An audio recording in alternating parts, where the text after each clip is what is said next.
Punta ako sa garden. Manguha ako ng prutas. May mga kaunting gulay. May mga mansanas sila. Pero inani na nila yung mansanas. May mga mint. Ayan, mint. Ito mint. Yan ay habet. At doon ang mga sibuyas. Parsley. Kukuha daw ako ng hamat. Ay, ito. Ewan ko anong pangalan.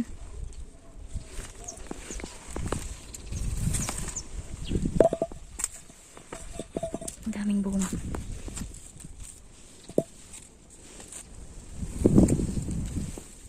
Kailangan yung malambot na ang kukunin ko. Pero naman hilaw.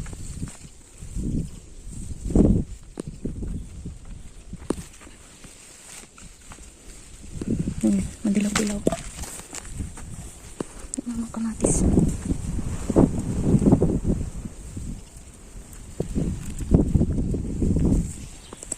Mahirap makita ng araw.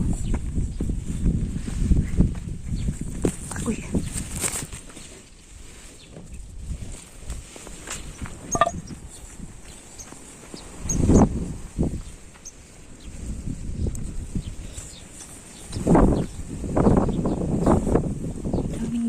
Pero hindi pa naman puno.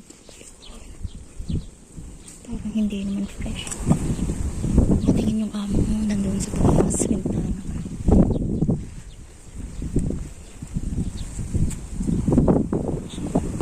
Ayun.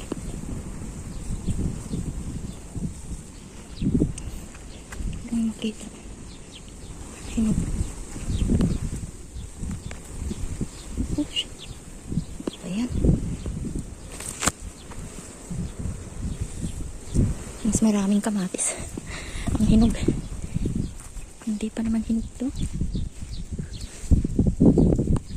Ito medyo malaki pero ako kung hinog. Ang dami lang siyang bunga. Kailangan kasi malambot.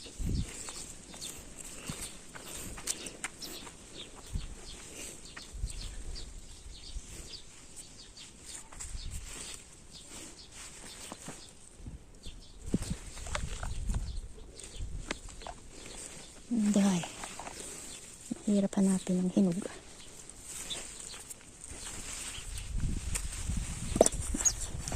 Ito yung mga kung tawag ito. Daming kakatis.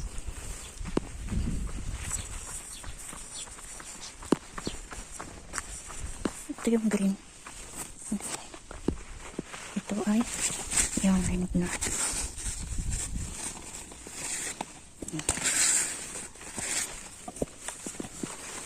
Ayan. Mamitas tayo. Nasa ilalim.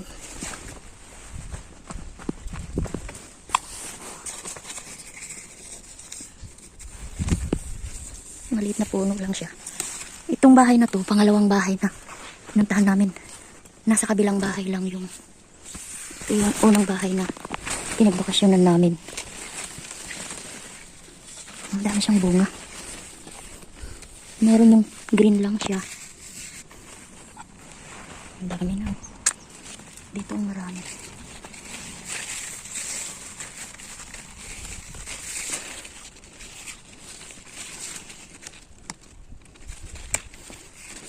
Masira. Sabi konti lang. Maraming namimigay ng ganito dito. Ang dami kasing tanim. May ano pa sila. Ano to? Repolyo. So hanggang dito na lang muna. Isa na lang. Ang babay. May bayabas sila oh. Meron ding mangga pero ito lemon. Ito bansanas. Ayun ay pomegranate. Ayun, may mga bunga siya pero maliliit pa. Nasa kabila yun. Kinuha na yung pansanas eh. Sa kabila yung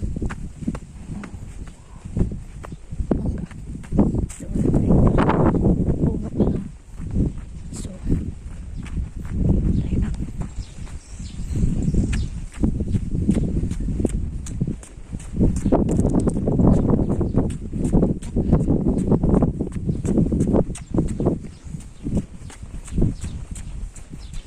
Ito yung dating kwarto ng maneho. Babay na muna.